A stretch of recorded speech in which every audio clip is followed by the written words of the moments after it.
말씀은 사도행전 24장 15절에서 16절입니다.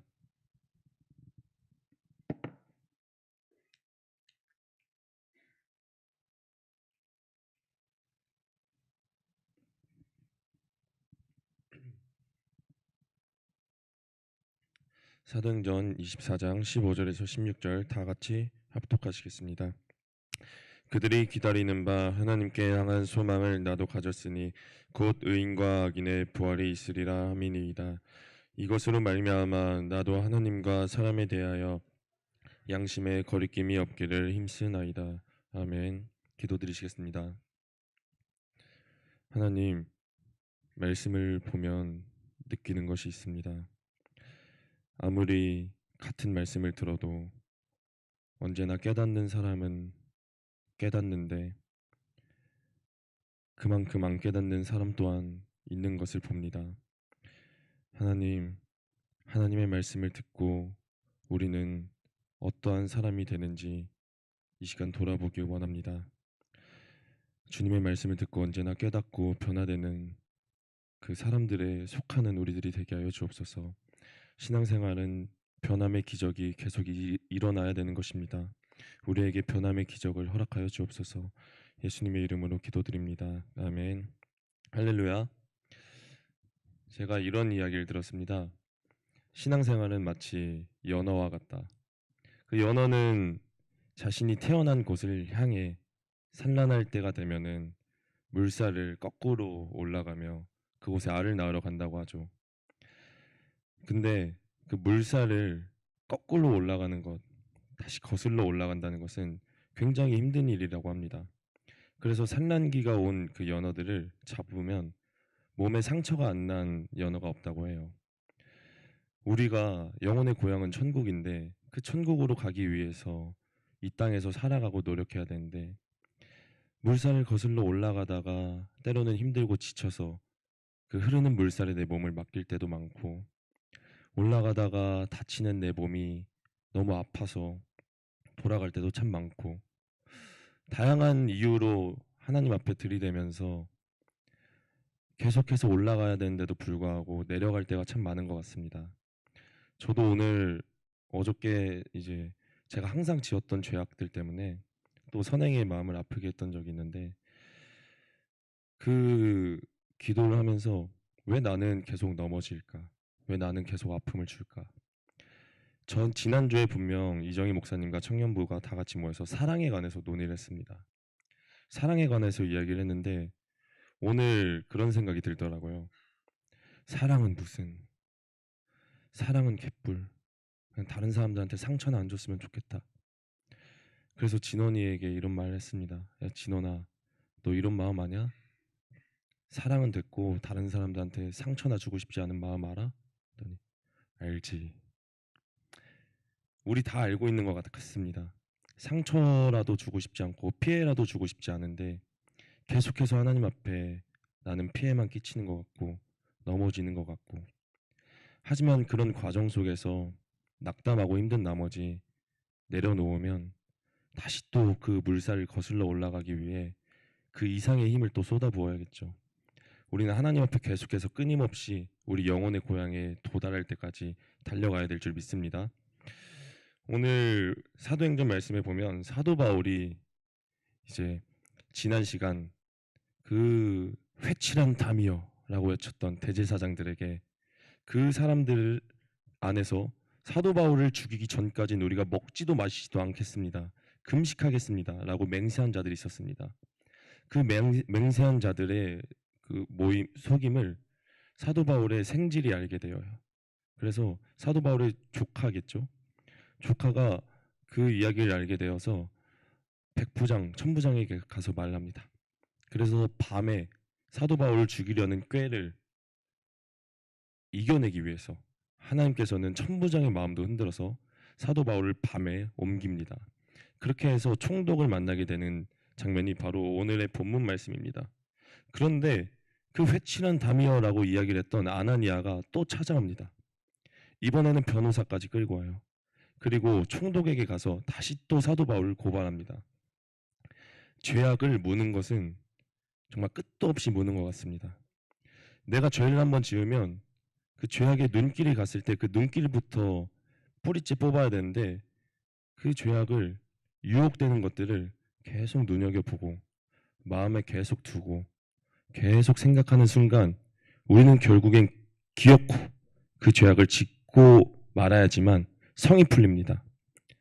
성이 다 풀리고 나서 하나님 앞에 회개하는 것이 참 무슨 소용이 있을까 싶습니다. 물론 그렇게라도 회개를 드려야겠죠.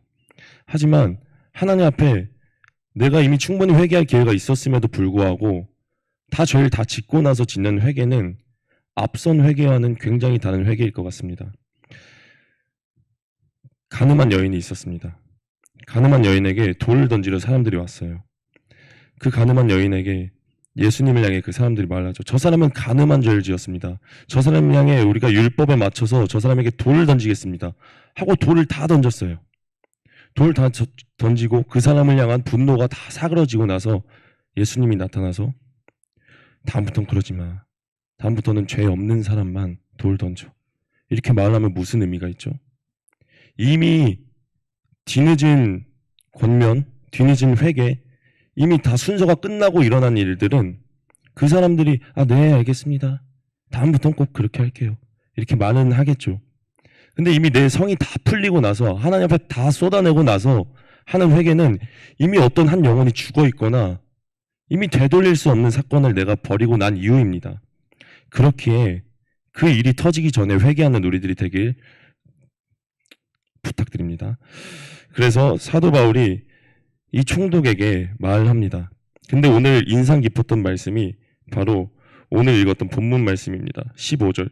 그들이 기다리는 바 하나님께 향한 소망을 나도 가졌으니 곧 의인과 악인의 부활이 있으리라 함이니이다. 사도 바울은 저들이 기다리는 바 하나님께 향한 소망 나도 가졌어요. 분명 유대인들, 그 대제사장들, 그리고 사도 바울은 같은 소망을 가졌습니다. 하나님께 향한 소망. 그럼에도 불구하고 그들이 믿는 바와 그들이 보여주는 행동은 굉장히 다릅니다. 저 대제사장 아나니아, 회칠한 담이라고 하는 그 사람, 율법을 모르겠습니까? 예언서를 모르겠습니까? 정말 잘 알고 있겠죠. 그 누구보다도 잘 알고 있는 사람 중에 속했을 것입니다. 하지만 그럼에도 눈이 가려지고 내가 듣고 싶은 것만 듣고 내가 들어야 될 말들을 놓치면 결국 우리의 눈은 이 대제사장과 같이 가려질 수밖에 없습니다. 하나님을 향한 같은 소망을 이곳에 있는 우리 모두는 다 가지고 있을 것입니다. 하지만 저마다 보이는 모습은 다를 수가 있습니다. 분명 하나님을 향한 소망, 예수님을 향한 소망을 우리 모두 가지고 있는데 누군가는 그 소망을 이뤄내기 위해서 계속 싸우고 있고 누군가는 신앙생활? 편하게 하면 되는 거 아니야? 예배? 주일만 드리면 되지. 공식적인 예배만 지키면 되지. 죄악? 알지. 맨날 싸워서 이겨내야 되는 거 알지. 근데 밤에만 회개하면 되는 거 아니야? 다 짓고 나서 회개해도 되잖아. 기도 무슨 1시간이나 해. 생각날 때 그냥 하면 되지. 같은 소망을 지니고 있는 사람들 중에 하나님 앞에 보여드리는 모습은 제각기 다를 텐데 우리는 과연 주님 보실 때 어떠한 모습을 지니고 있을까요? 하나님 앞에 우리는 하나님의 마음에 합한 자가 되어야 될 줄 믿습니다. 무릇 지킬 만한 것 중에 더욱더 네 마음을 지키라. 생명의 근원이 어디서 난다고요? 우리들의 마음에서 난다고 하였습니다. 우리들의 마음을 반드시 하나님 앞에 지켜야 될 줄 믿습니다. 이 성경은 굉장히 유익하고 사람에게 필요한 것들로만 기록되어 있습니다. 훌륭한 인성에 관해서도 이야기를 해주고 믿음 생활은 어떻게 해야 되는지도 알려주고 태초에 하나님이 어떻게 천지를 창조하셨는지도 알려주고 있습니다. 그리고 우리가 또 하나 놓쳐서는 안 될 것이 바로 예언서죠. 예언서. 이 대제사장들 하나님께 향한 소망을 가지고 있음에도 불구하고 예언서를 등한시 여겼거나 자기가 읽고 싶은 대로 읽었거나 해석하고 싶은 대로 해석하였기 때문에 예수 그리스도의 탄생을 메시아로 보지 못했습니다. 지금 오늘날 살아가는 우리들도 저부터도 이 마지막 날 복음 처음에 믿는 데만 해도 좀 오래 걸렸었습니다. 용두동 교회에서 이정희 목사님이 설교하실 때 뒤에 앉아서 저게 맞아? 뻥 아니야 뻥? 음모론자 아니야?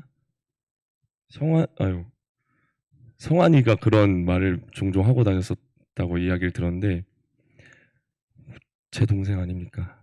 저도 그러고 있었거든요. 저는 성인 될 때까지도 그랬습니다. 그리고 실제로 목사님 앞에 가서도 목사님 이거 진짜예요? 막 이렇게 말하고 다녔던 적이 불과 몇 년도 안 됐어요. 그런데 이번에 코로나를 겪고 나서 이게 진짜 등한시 여길 것은 아니구나. 우리가 이미 전부 다 알고 있는 내용들입니다. 그러나 유튜브로 접하고 있는 사람들은 또 처음 들을 수도 있고, 그리고 또 우리가 이 마지막 날 복음을 가볍게라도 한 번 더 다시 또 들으면 우리가 이 앞에 대제사장들과 같은 실수는 안 하겠구나. 하나님을 향한 소망을 가짐에도 불구하고 내가 다른 모습은 하나님 앞에 안 보이도록 나도 노력해야겠다라고 다짐하는 시간이 되었으면 좋겠습니다. 자, PPT 한번 보시겠습니다. 자, 이 무슨 탑이죠? 너무나도 유명한 탑, 바벨탑입니다. 이 바벨탑은 사람들이 홍수로 사람들을 다 쓸어서 심판하였던 그 하나님을 거역하기 위해 니무롯을 중심으로 사람들이 모여서 하나님을 대적하기 위해서 지은 탑입니다. 하나님이 다시는 우리를 물로 멸하지 못하게 우리가 저 하나님을 향해 대적을 하자. 저 하나님, 저 하늘에 가장 높게 닿는 탑을 쌓자 하고 만든 것이 저 바벨탑이었습니다. 이 바벨탑을 만드는 그 사람들 보고 하나님은 세상의 한 가지 언어였던 그들에게 혼잡하게, 그들의 언어를 혼잡하게 만드셨습니다. 그래서 바벨의 뜻은 혼잡, 혼잡이라는 뜻을 가지고 있죠. 그런데 이 바벨탑을 모티브로 지은 건물이 바로 이 EU 건물입니다. 이 EU, 심지어 이 바벨탑 포스터로 우리의 모든 목소리를 한 가지의 목소리로 만들자라는 포스터로 만들었죠. 이 바벨탑과 EU 건물을 섞어 놓으면 이렇게도 그림이 완벽하게 보입니다. 세계는 하나님을 대적할 수밖에 없습니다. 왜냐하면 성경이 그렇게 적어놨어요. 하나님의 뜻을 이루어가기 위해서 꼭 반드시 세계 정부는 하나님을 대적하고 적그리스도는 출현할 수밖에 없습니다. 그리고 작년 11월 달에 UN 군사기지 앞에 이러한 동상이 세워져 있습니다. 영어로 뭐라 적혀 있죠? The Guardian of International Peace and Security. 국제적인 평화와 안보에 관한 수호자이다. 이 동물은 다니엘서와 요한계시록에 나오는 그 짐승의 모습과도 똑같습니다. 표범의 몸을 가지고 있고 곰의 발을 가지고 있고 그리고 독수리의 날개를 가지고 있죠. 이 다니엘서만 해도 구약시대에 적혀 있었는데 다니엘서에서 무슨 나라들을 예언했습니까? 다니엘서에서는 바벨론을 예언했고 페르시아를 예언했고 헬라를 예언했고 로마를 예언했습니다. 이 다니엘서는 포로 시대 때 적혔던 예언서입니다. 근데 그 포로 시대 때 적혔던 예언서가 벌써 그 이후 한참 뒤에 나올 로마에 관해서까지 예언을 했어요. 성경책에 이미 이루어진 예언들이 있고 그리고 앞으로 이루어질 예언들이 있습니다. 그렇다면 우리가 눈여겨봐야 될 것들은 앞으로 이루어질 예언들이겠죠. 이 코로나가 터지기 5년 전에 빌 게이츠가 그런 말을 했다고 합니다. 전염병 확산은 전시 상황이다. 우리가 경계해야 할 건 미사일이 아니라 미생물이다. 빌 게이츠가 적그리스도인지 아닌지는 모르죠. 아무도 모르죠. 하지만 적그리스도가 등장할 때는 사람들 향한 사랑, 그리고 이 세계적 안보를 가지고 나옵니다. 그리고 백신을 그 누구보다 주장했던 게 바로 빌 게이츠였습니다. 그리고 이 빌 게이츠는 코로나19를 예언했고 코로나를 예언한 다음에 결국엔 그 전 세계적 종말처럼 전 세계적 팬데믹이 일어났습니다. 그리고 이 코로나19가 끝나고 나서 빌 게이츠가 그 다음에 한 말은 무엇이냐? 기후변화 재앙입니다. 기후변화 재앙은 코로나19보다 더 심각할 것이라고 했습니다. 요한계시록 8장에 보면은 7 나팔 소리에 관해서 이야기가 나옵니다. 첫 번째 나팔 소리에 관한 내용이 바로 땅의 3분의 1이 날아간다는 내용입니다. 우리는 지난날 이정희 목사님께서 화재 영상도 화재 사진들도 많이 보여주셨죠. 전 세계적으로 이례 없는 화재가 일어났습니다. 미국, 그리스, 이탈리아, 호주, 러시아 전 세계적으로 이례 없는 화재가 일어났습니다. 땅의 3분의 1이 불타올랐습니다. 이 땅의 3분의 1이 불타오르면 그 이산화탄소와 그 모든 유해가스들이 다 올라가겠죠. 그리고 다시 그 하늘로 모인 그것들은 다 수증기가 되어서 다시 또 비가 됩니다. 그리고 전 세계적으로 지구적으로 온도를 올리겠죠. 그러면 북극과 남극이 녹게 될 것이고, 그리고 안 좋은 물들이 계속 떨어지게 될 것입니다. 그래서 바다의 3분의 1이 사라지고, 바다의 3분의 1이 망하고, 배들도 다 부서지고, 해양 생물 3분의 1이 죽는다고 했습니다. 이 바닷물 수심이 가장 높아지면 육지 생물이 망하는 것이 아니라 해양 생물이 먼저 죽는다고 해요. 이 네 번째 나팔 소리까지는 연달아서 차르르 다 일어난다고 합니다. 첫 번째, 땅이 3분의 1이 불타올랐고, 그로 인해서 두 번째, 바다의 3분의 1이 멸망하게 됩니다. 그 다음에 세 번째, 물의 3분의 1이 쓴물이 되어서 사람들이 그 물을 마셔서 죽는다고 하였어요. 그 유해가스와 각종 안 좋은 것들로 인해서 생겨나는 비, 그리고 안 좋은 바다로 인해 영향이 된 그 물들, 그걸 마시는 것들이 결국에는 우리 사람들입니다. 그렇다면 인류의 3분의 1도 결국에는 그 쓴물 때문에 힘들게 돼요. 고통받게 되어요.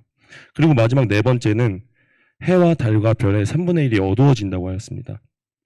참 성경적이지 않습니까? 이 기후변화의 재앙이 일어나면 순서대로 일어날 수밖에 없는 것입니다.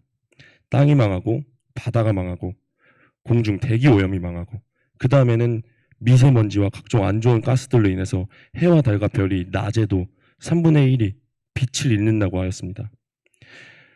이렇게 성경책은 우리들에게 말을 하고 있습니다. 이 구약시대에 있었던 대제사장, 그리고 유대인들, 이들은 예언서에 더 능통한 자들이었습니다. 우리들과는 비교도 안 되죠. 성경을 알고 있는 그 깊이와, 그리고 성경을 알고 있는 그 내용이요. 하지만 아무리 그러한 내용들을 알고 있어도 귀가 있는 사람들은 듣는 반면, 아무리 말을 해줘도 귀가 닫힌 자들에게는 그 귀가 열리지는 않습니다. 우리는 이 사도 바울의 이 모습, 비록 사람들에게 미움을 받더라도 외치는 그 모습을 우리가 닮아야 될 줄 믿습니다. 이정희 목사님이 톡방에 그 한 영상을 올려주시지 않으셨습니까? 대만 배우가 시상식에서 수상소감으로 주기도문을 외치는 그 장면. 그래서 그 유튜브 영상을 보니까 알고리즘에 그 배우가 다시 또 인터뷰한 영상이 있더라고요. 그래서 그 영상을 봤습니다. 그 배우가 수상소감으로 주기도문을 하고 난 이후에 수많은 기자들의 인터뷰 질문이 쏟아졌다고 합니다. 그때 이 기자가 대만 정부의 너무 악함과, 그리고 각종 마약이 일어나는 그 현장과, 마지막 동성애를 이야기하니까 한 기자가 동성애가 무엇이 문제인데 그렇게 이야기를 하죠? 하면서 득살같이 그에게 쏟아붙였다고 합니다. 그래서 그 배우가 말을 합니다. 저는 그 자리에서 최대한 자신의 신앙을 지키면서 얘기를 했어요. 저의 신앙을 지키면서 이야기했어요.